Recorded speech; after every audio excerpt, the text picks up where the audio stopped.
Jai Hind, Namaskar from Bharat for my international viewers. Under this series, I bring to you today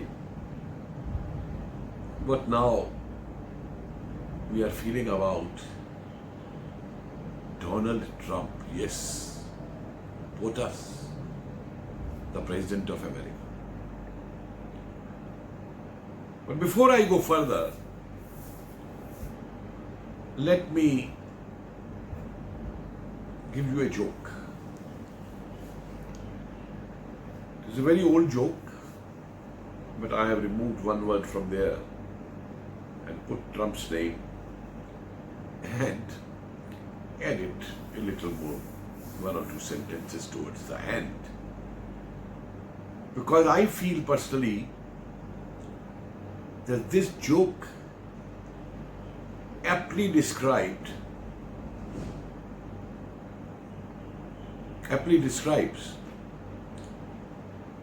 Donald J. Trump, the President of United States.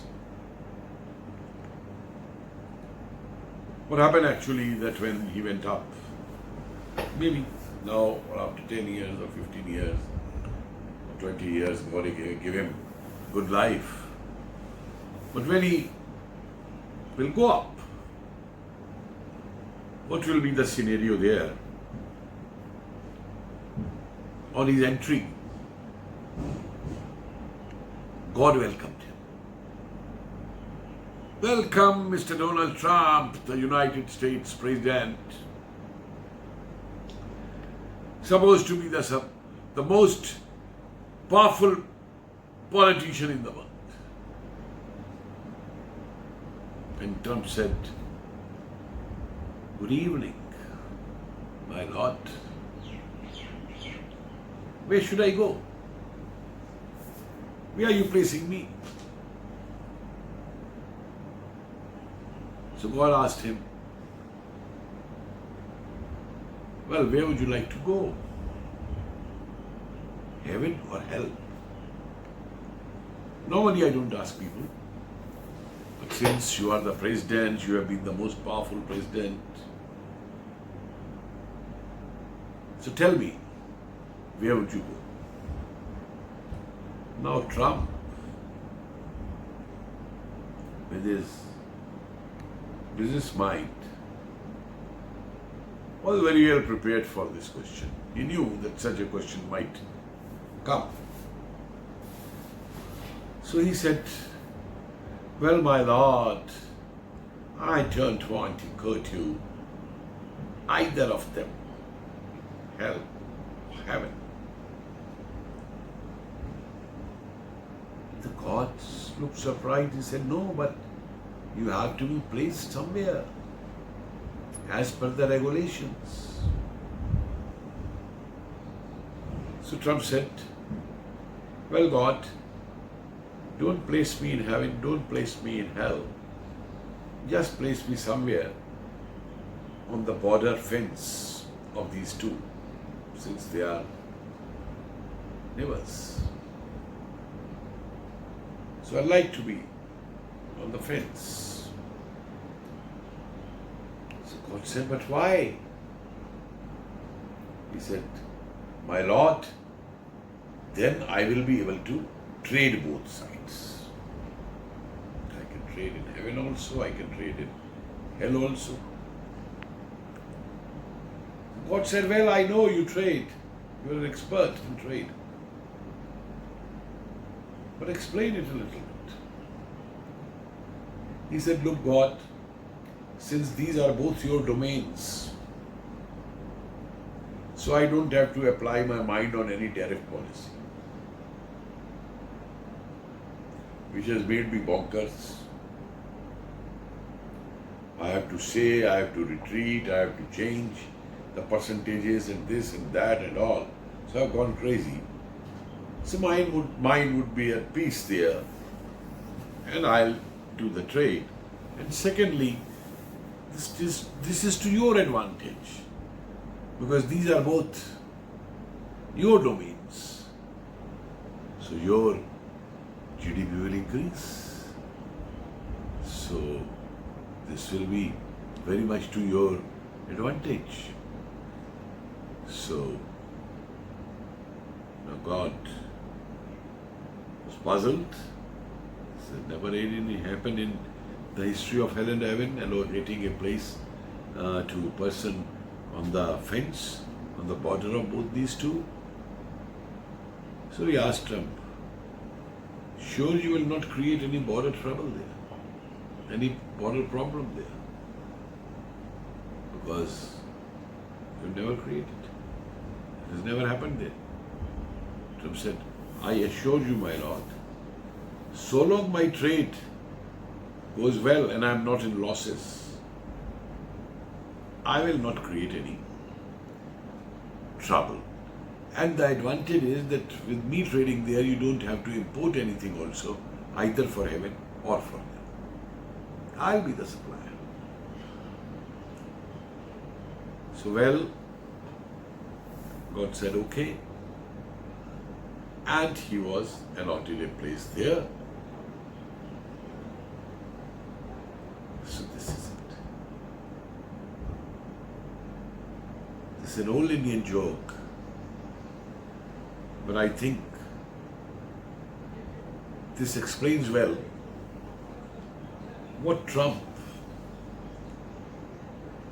is doing today. There were big expectations after the failure of Biden on many fronts.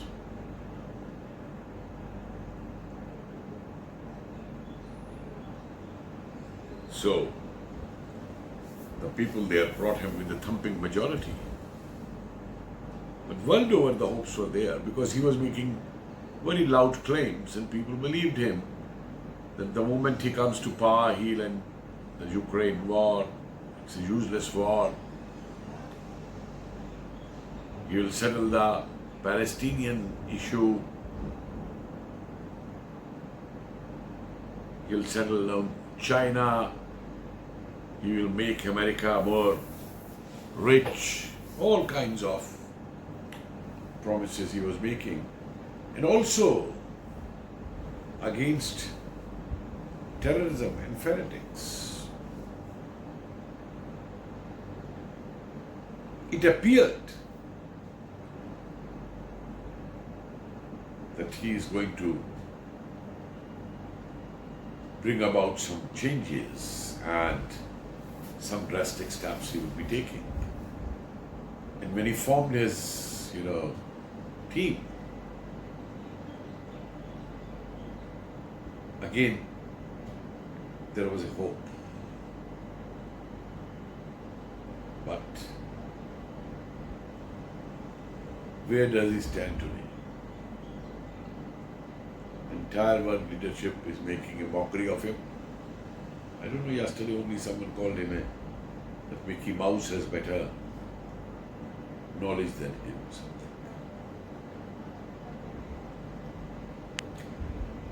Well, coming to the knowledge part, I think, first of all, he has no knowledge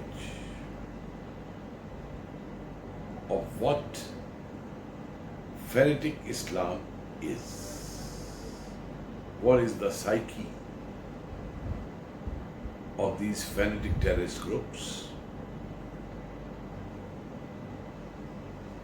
And he can be at peace with anyone. Now he's talking about Houthis,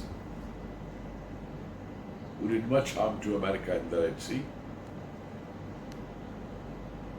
But he is now saying, no, Houthis have said they don't want war with America. So he's having peace with Houthis. Who knows, he may have peace with Hamas also. You have seen what has happened in Syria.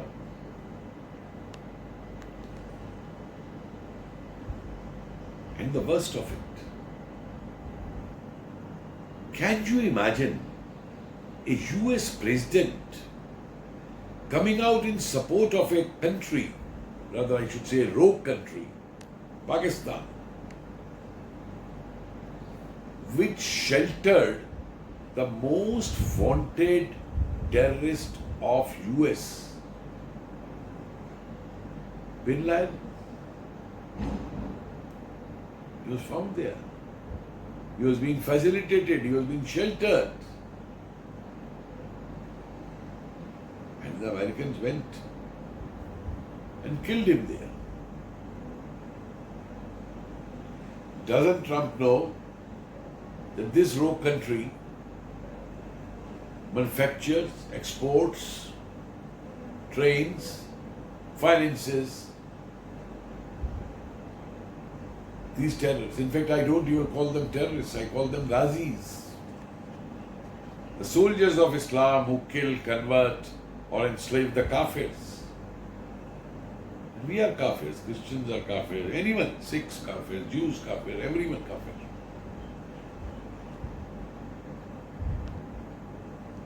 So,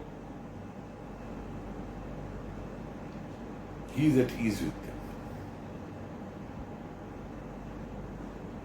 And he will be at ease with anyone, so long his trade is not affected. So he has betrayed Israel. No doubt, he has followed a British policy of American betrayals. You all know how they betrayed Vietnam, how they betrayed the people in Afghanistan and withdrew. And now today, by supporting this rogue state, Trump is not betraying India, but the entire world's war against terrorism, which now today India is leading. The United States is no more the leader of war against terrorism in the world, as they shouted after 9/11. Nor is England, which has become Englistan now.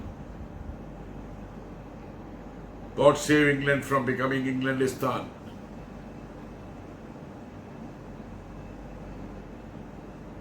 It's India which is today leading the war against terrorism. Where, on the contrary, we find that many of these countries who outwardly talk of fighting terrorism have developed a very soft line. And the word which has been coined in Europe, in America, Islamophobic, that their mullahs may shout that they will rule the whole world, they will destroy all kafirs in the world, only their religion will rule the world, they will only have their own Shariat laws in the world, everywhere. Even in United States, such speeches are given by them.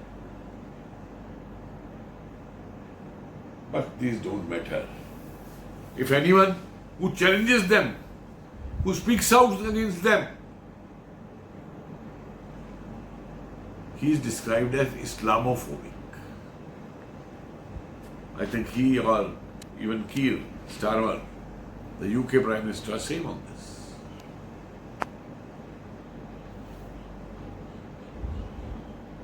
Well, that is their approach to facilitate and save the most wanted terrorists and their groups in the world. But it doesn't affect Trump. I think tomorrow you may sign a treaty with Hamas or a treaty with Hezbollah or a treaty with Houthis, because already he is damn impressed by the Houthis. So where America will be, or it will also become an Americanistan, or USistan, whatever you may call it, the way Trump is moving in these directions. Then this fellow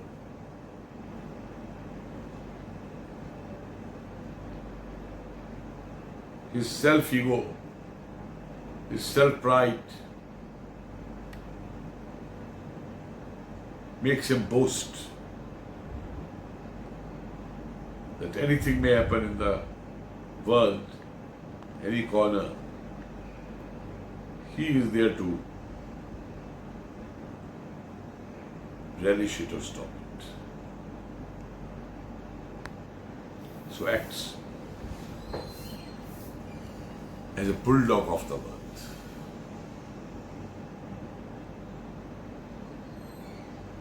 There's a saying in Hindi, from my region, where I come from, Meerut.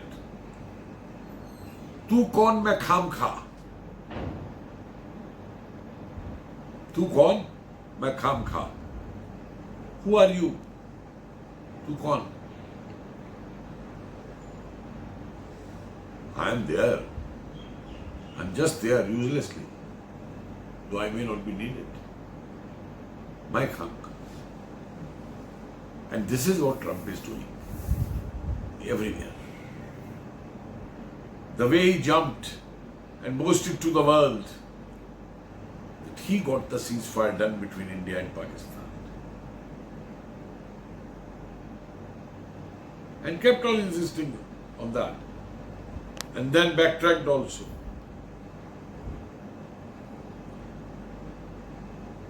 But he was like Ukraine-Russian war.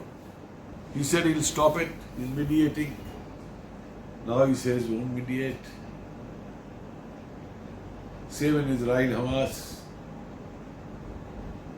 And we'll see what other battlefields the American armament industry ignites now.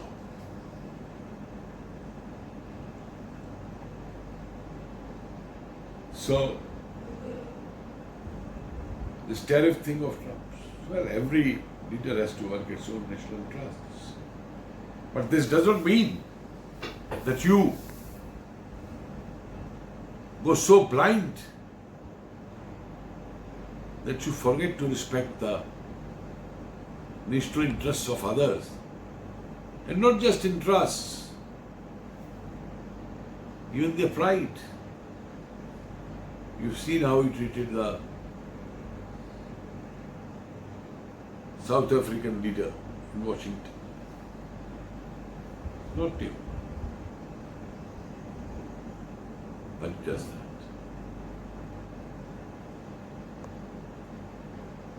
So dear, one doesn't know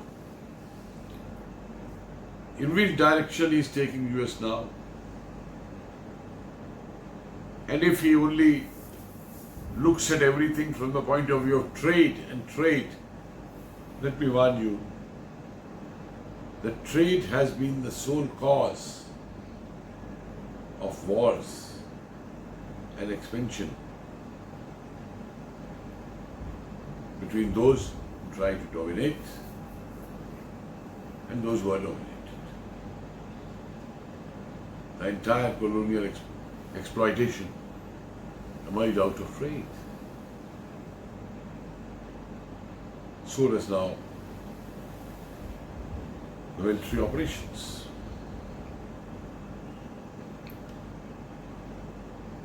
In a country like India could answer him on this.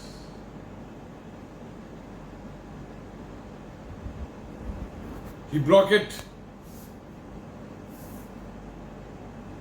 trade against Iran. America did that.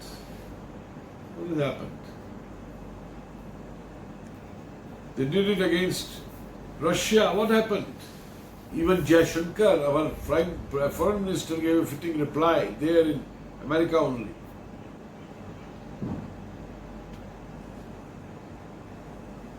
And said that you have no right to comment like this. But we admit that.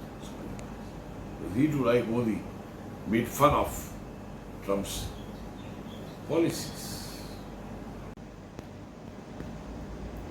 Dr. Jaishankar's reply at that time to you, to Americans, was just a hint. And Trump, though not in power at that time, should have learned from it how to deal with India. Mr. Trump, India is not your colony. And India under Modi can't be pressurized by you. Whether you talk of tariffs or whether you go and support the rogue state.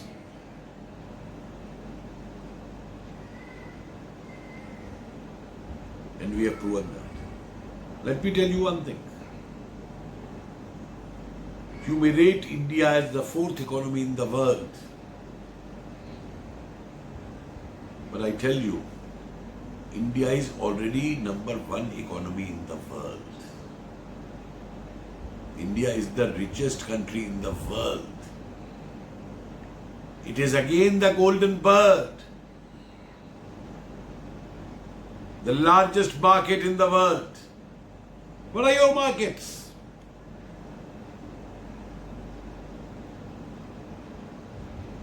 But let me tell you, now no one can either loot or kill this golden bird. This golden bird is flying and flying high, which even your satellites or missiles can't shoot down. Look at our ISRO. What our space research organization is doing wonders. Look at our DRDO, Defense Research and Development Organization.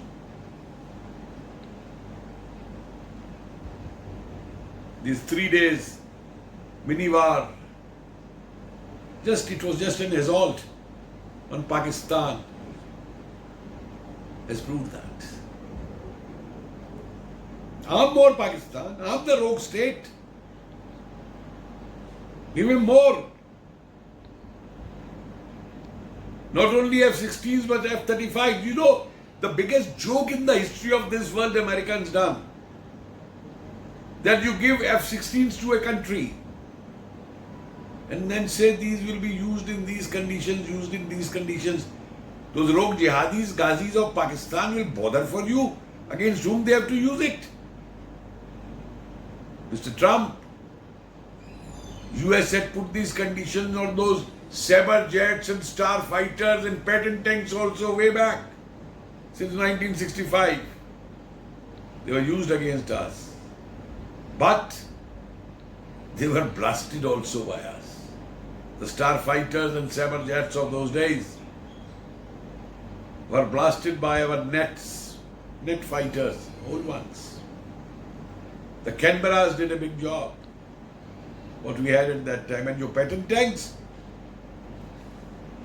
you can still come and visit and see the graveyards of Patton tanks in Kem Kharam. How many Patton tanks were destroyed there. And your F-16s will also meet the same fate.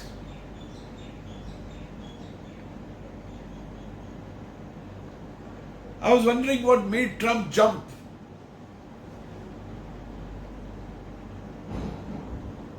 For this ceasefire thing. And my conclusion is very simple. That Pakistan has no atom bombs. It's just a hoax. These are the bombs which are stationed in Pakistan, but the bombs belong to America. And there's some units of American soldiers to guard them. That's why you keep hearing that America can take control of Pak bombs whenever it wants. And when our missile hit that Kirani Hills, where these nuclear stocks are, That not only made Pakistan cry, but that made Trump jumpy to do something and to stop this. And he was categorically told by India, I admire my Prime Minister, my NSA, and my Foreign Minister. So the agents of Soros may shout a lot, or Chinese agents may shout aloud, here Rahul Gandhi and his company, that they gave a categorical answer. We believe in bilateral relations. And if Pakistan wants peace, let them talk to us. We don't need any mediation. And yes, we don't need. We know well how to settle our issues, to sort our problems.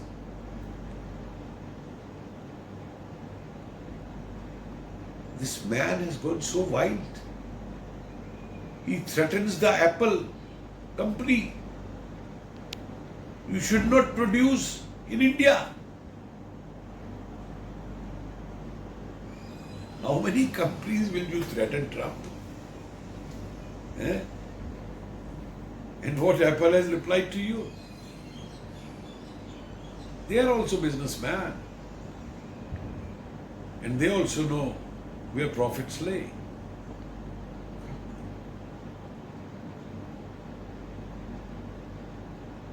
So go and threaten more. Don't forget this history, that US had imposed sanctions against us after our Pokhran nuclear explosion at that time, when we had Prime Minister Vajpayee as our Prime Minister. And what did you do? What could you do of us with these economic sanctions? Try them again. You forget because you are not a student of psychology. You are not a student of history. Mr. Trump, we hard-working Indians with much higher intellectual brains of yours can survive on a roti and onions. We don't need pizza or Coke or McDonald's or Kentucky. We can survive without that. You can't.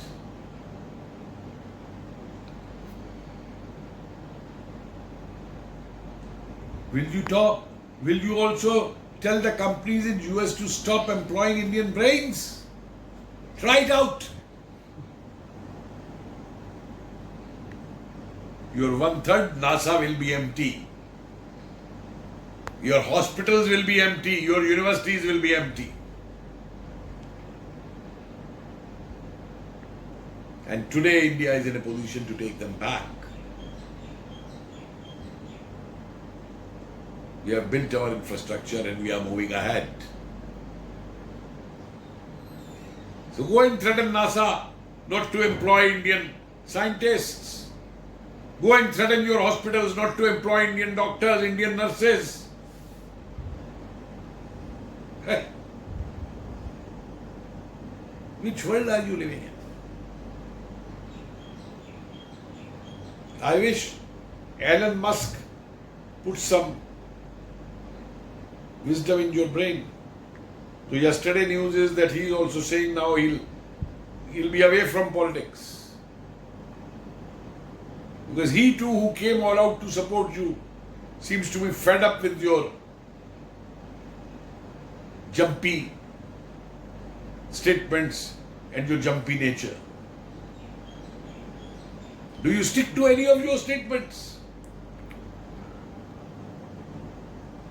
I remember you had said during your last term that Modi is a hard negotiator. I am happy you acknowledged it at that time. But I am reminding you, Mr. Trump, that this time you forgot your own words. Yes, Modi is a hard negotiator who will not compromise on the national issues that affect India. He will not compromise any nationalist interest of India. Remember that. If you think that you are a big American nationalist, so Mr. Trump, Mr. Modi's nationalism for India is much greater than yours. And you think you are a trade expert, businessman? Let me tell you that in India, people learn business from the smallest things. And Modi knows the business also very well. So, let's see how long you'll keep supporting Islamic fanatics. You're forgetting 9/11. You're forgetting the killing of Israelis only few days before in US. And you still harbor Pannu type terrorists.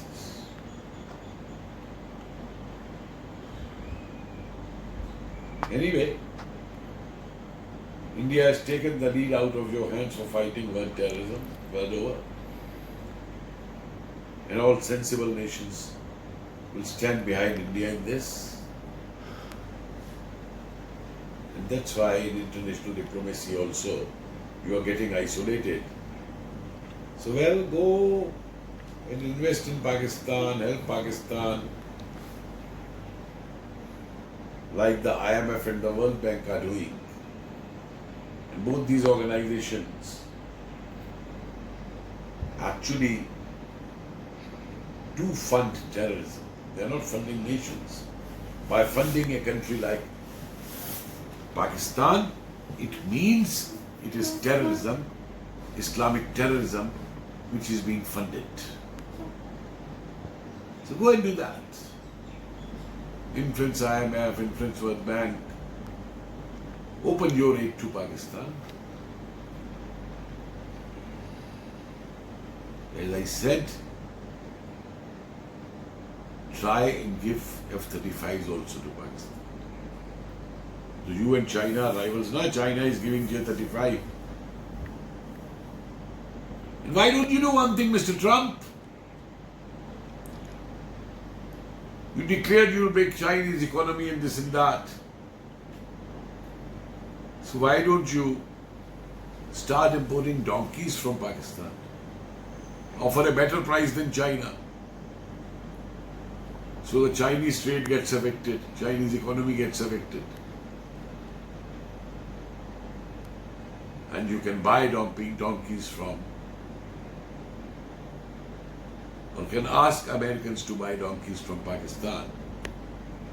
And there I know if you start importing anything from Pakistan, may it be donkeys only, you won't put any tariffs. Sir, my friends, this is my assessment of this man, the way he is behaving today in the world economy, in the world diplomacy, in the world military relations, who I also thought at a time, and in fact supported him in social media and everywhere, when he was contesting to be the next president of US.